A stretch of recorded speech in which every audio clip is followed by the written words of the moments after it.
सभी भाई बहनों को मेरा नमस्कार। सलाम सलाम वालेकुम सलाम। सत श्री अकाल। जय श्री कृष्णा। जय सिया राम। मैं आज आपको आरटीआई के बारे में कुछ सूचना बनाकर वीडियो पे अपलोड कर रहा हूँ। मैं आशा करता हूँ कि ये सूचना आपके लिए बहुत उपयोगी होगी, क्योंकि हम एक प्रजातंत्र देश में रहते हैं और सरकार की विभिन्न योजनाएं सरकारी कर्मचारी जो विभिन्न विभागों में विभिन्न संस्थाओं में काम करते हैं उनके द्वारा लागू की जाती है, और उसमें जनता को ये पता नहीं होता है कि वो लोग क्या कर रहे हैं, कैसे कर रहे हैं, और उसमें कितना भ्रष्टाचार वो लोग करते हैं। तो ये सब जानकारी अगर स्थानीय जनता को हो तो उन कर्मचारियों अधिकारियों पे उसमें नियंत्रण होगा और वो जो है काम को अच्छे ढंग से कर पाएंगे। तो एक प्रजातंत्र देश के अंदर पब्लिक को, जनता को सभी प्रकार की सूचनाओं से जानकारी होनी चाहिए। इसी उद्देश्य से भारत सरकार ने, संसद ने 2005 में राइट टू इन्फॉर्मेशन एक्ट, जन सूचना अधिनियम 2005 में पारित किया और वो 12 अक्टूबर 2005 से लागू हुआ। अब ये आरटीआई एक्ट में क्या कुछ बातें हैं जो थोड़ी बहुत जानकारी हमको होनी चाहिए, वो मैं आज आपको बता रहा हूँ। वैसे विस्तृत जानकारी मैं एक अलग से आरटीआई एक्ट पे आपको बाद में जारी करूँगा। तो ये जो अधिनियम है, इसमें हम कई प्रकार की सूचनाएं विभिन्न सरकारी संस्थानों से, विभागों से ले सकते हैं। ये सूचनाएं क्या है?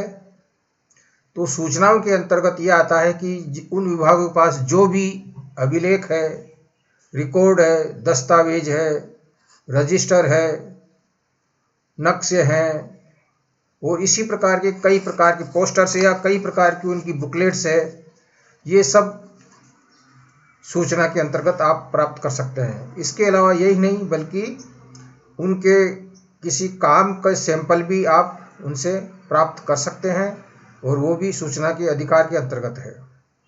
इसके अलावा बहुत सारी सूचनाएं आजकल कंप्यूटर में रहती है, या पेन ड्राइव में रखी जाती है, या सीडी वगैरह में रखी जाती है।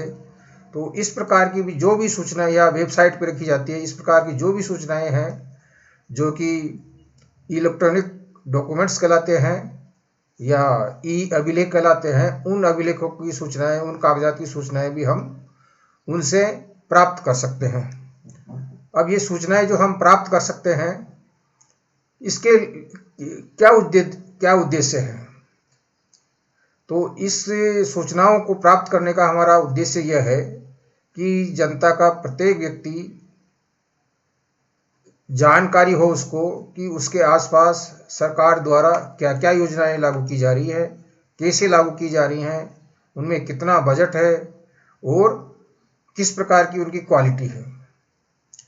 साथ ही ये इसका ऑब्जेक्टिव ये भी है कि जो भी सरकारी अधिकारी कर्मचारी हैं या जो भी है, अन्य संस्थाएं, जो प्राइवेट संस्थाएं भी जो राज्य सरकार से किसी प्रकार का फंड प्राप्त करती है, किसी प्रकार का एड प्राप्त करती है, वो भी इस सूचना अधिकार के अंतर्गत आती है। तो उनसे भी हम जानकारी प्राप्त कर सकते हैं।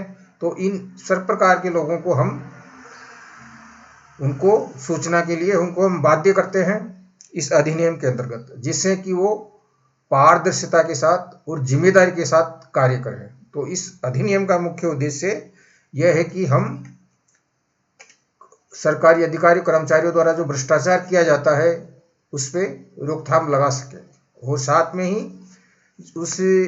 उन योजनाओं में जो भी क्वालिटी है, उसकी गुणवत्ता है, वो बनी रहे। और साथ में चूंकि ये जनतंत्र है, इसलिए उसको जनता की भागीदारी भी उन कार्यों में होनी चाहिए।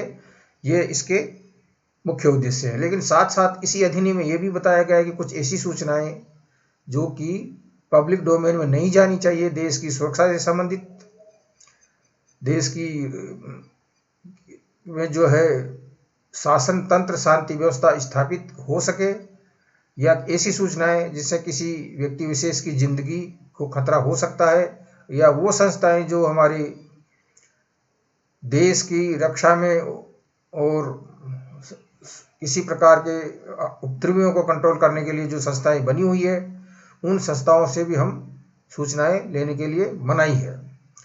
तो इस प्रकार ये अधिनियम हमको ये भी बताता है कि क्या कौन कौन सी किन किन सूचनाएं हम ले सकते हैं और किन संस्थाओं या विभागों से हम सूचनाएं नहीं ले सकते हैं। वर्तमान में जिन संस्थाओं से हम सूचनाएं नहीं ले सकते हैं उनकी संख्या लगभग 22 के लगभग है, जिसमें आप समझ सकते हैं कि जैसे कि मिलिट्री है, हमारी सेना है, CBI है, NIA है, इसी प्रकार के लगभग 22 रॉ है, इस प्रकार के लगभग 22 संगठनों से हम सूचनाएं नहीं ले सकते हैं, क्योंकि वो देश की सुरक्षा और अखंडता के लिए उनको गोपनीय रखना जरूरी है। लेकिन इन संस्थाओं में भी अगर कोई भ्रष्टाचार है या तो उनकी सूचनाएं हम प्राप्त कर सकते हैं, ये इस अधिनियम के अंतर्गत है।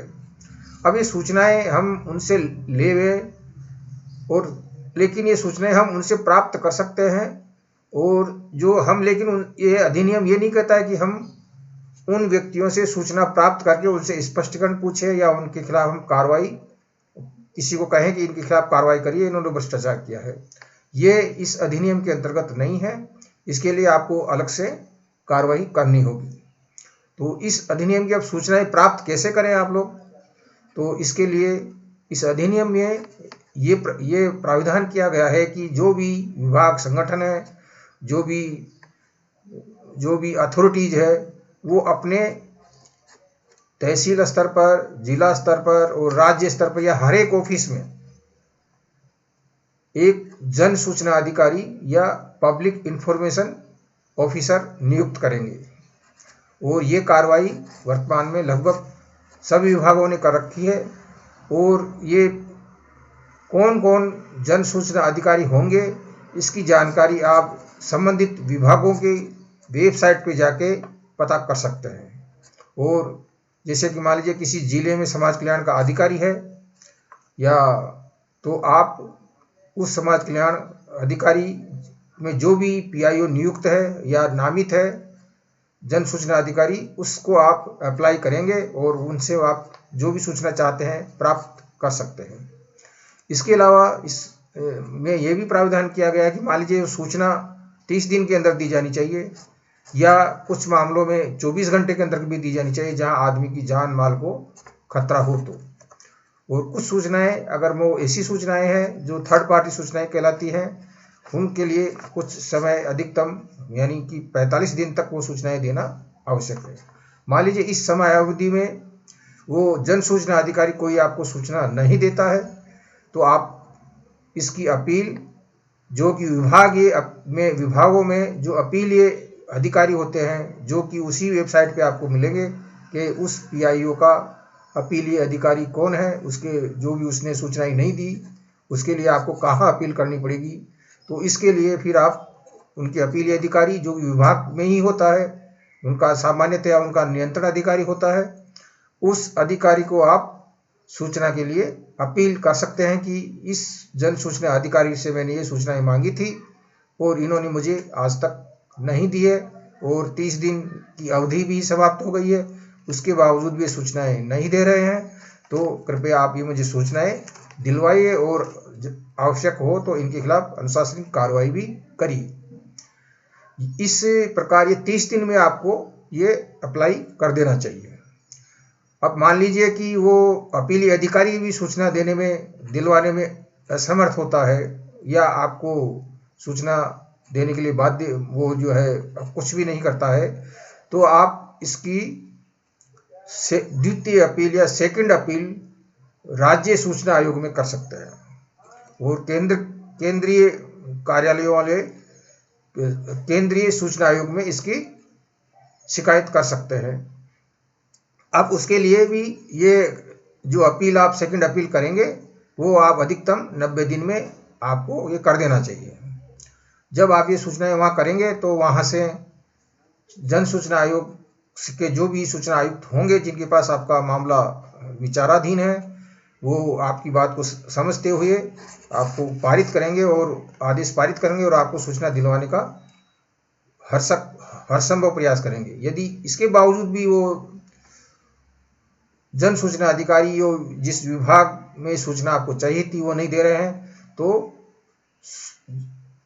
राज्य सूचना आयोग को सिविल न्यायालय का अधिकार प्राप्त है, वो उनको दंडित कर सकते हैं और ये लगभग 25,000 रुपया तक उन पे जुर्माना किया जा सकता है और इसके अलावा उनके खिलाफ अनुशासन कार्रवाई भी की जा सकती है।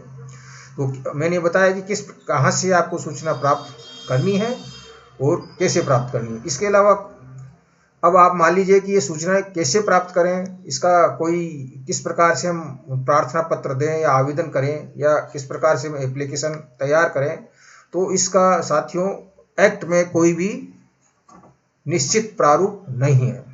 आप एक साधारण एप्लीकेशन जैसे लिखते हैं उसी तरह की एप्लीकेशन लिख के आप सूचनाएं मांग सकते हैं। अब मुख्य तथ्यों की एक सामान्य व्यक्ति को यह भी जानकारी होनी चाहिए कि वो किस प्रकार से जो है सूचनाएं प्राप्त करने के लिए प्रार्थना पत्र देवे। तो सीधी सी बात है कि आपको पहले सूचना प्राप्त करने के लिए आपको जानकारी होनी चाहिए कि कौन उस कार्यालय का कौन पीआईओ है, जन सूचना अधिकारी है।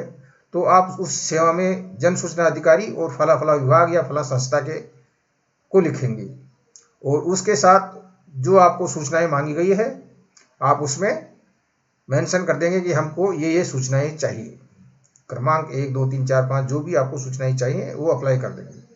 और उस प्रार्थना पत्र में यदि संभव है तो अगर मान लीजिए थर्ड पार्टी सूचना है तो या नहीं है तो ये भी मेंशन कर दीजिए तो अच्छा रहेगा कि ये सूचना थर्ड पार्टी सूचना ही नहीं है, इसीलिए आप इसको 30 दिन के अंदर देने का हमको कोशिश करें। और साथ में उस एप्लीकेशन में के जो फीस होती है उसकी 10 रुपया, वो उसका आपको पोस्टल ऑर्डर या डिमांड ड्राफ्ट या ड्राफ्ट उसके साथ आपको नथी करना चाहिए। इसके अलावा जब आप ये आवेदन कर देंगे तो ये जन सूचना अधिकारी के पास जाएगा। अब चूंकि और जिस विभाग को जन सूचना अधिकारी है वो अपने कार्यालय में जिस किसी के पास भी ये सूचना होती है उस सूचना को वो कलेक्ट करेगा और आपको 1 महीने के अंदर अंदर देने का पूरा प्रयास किया जाएगा। और ये जो भी सूचनाएं आप लेते हैं, जैसे कि आप मान लीजिए आपको उसकी फोटोकॉपी लेना चाहेंगे या डिस्क में लेना चाहिए या पेन ड्राइव में लेना चाहेंगे या कोई नक्शा है उसकी फोटोकॉपी लेना चाहेंगे, तो ये उसकी एक फीस होती है। सामान्यतया एक सामान्य जो A4 साइज का कागज होता है उसका 2 रुपया प्रति पेज आपको उसकी वो देना होता है। अगर मान लीजिए आप CD में या डिस्क में आप जो है सूचनाएं जो है इलेक्ट्रॉनिक फॉर्म में लेना चाहते हैं तो उस CD के लगभग 50 रुपया ज़्यादातर जगहों पे है, कहीं पे हो सकता है कि ज़्यादा भी हो, लेकिन वो निर्धारित होती है, उससे आपको ज़्यादा नहीं देना होता है। इसके अतिरिक्त कुछ सूचनाएं आप मान लीजिए कुछ मॉडल जो है सैंपल्स लेना चाहते हैं तो उसके लिए भी निर्धारण होता है। सूचना अधिकार के अंतर्गत आपको ये भी अधिकार है कि मान लीजिए आपको पता नहीं है कि वो जो है फाइल में कितनी सूचनाएं चाहिए और आपको मान लीजिए उस पर्टिकुलर फाइल से या पर्टिकुलर रिकॉर्ड से मान लीजिए 2 या 4 पेज की ही सूचना चाहिए और वो कौन सा पेज है आपको पता नहीं होगा, तो इसमें यह भी प्राविधान है कि आप उस विभाग में जाके उन अभिलेखों का निरीक्षण कर सकते हैं और उनसे कह सकते हैं कि हमको फला फला पेज की फोटोकॉपी चाहिए। और ये इस जो निरीक्षण करने के लिए भी एक निर्धारित फीस होती है जो कि विभागों के अनुसार होती है। इसी प्रकार ये जो एप्लीकेशन की फीस कई जगह ज़्यादातर 10 रुपये है, लेकिन कई जगह पे ज़्यादा भी हो सकती है। जैसे बैंक्स है वहाँ कुछ अलग होगी, या जैसे कि आप सरकारी बैंक्स जो है उनमें ज़्यादा होगी। अगर आप कोर्ट्स में चले जाएंगे तो वहाँ और भी ज़्यादा सामान्यतः जैसे मैंने देखा है कि हाई कोर्ट्स में कोई भी आपको सूचना चाहिए तो वहाँ 500 रुपये शुल्क लगभग लगता है कहीं पे। तो इस प्रकार ये फीस भी अलग अलग होगी है, तो वो भी उनकी वेबसाइट से आपको पता चल जाएगा। अभी आप ये सूचनाएं अप्लाई किसे करते हैं मैंने आपको बता दिया। एक सिंपल एप्लीकेशन आपको लिखना है, और लेकिन वो किसके नाम लिखना है, जन सूचना अधिकारी के नाम, और उस कार्यालय का नाम लिख दीजिए आप कि फला, जैसे कि जन सूचना अधिकारी है और मान लीजिए वो कलेक्ट्रेट में कोई जन सूचना अधिकारी है और आपको सूचना कलेक्ट्रेट से चाहिए, तो आप सेवा में जन सूचना अधिकारी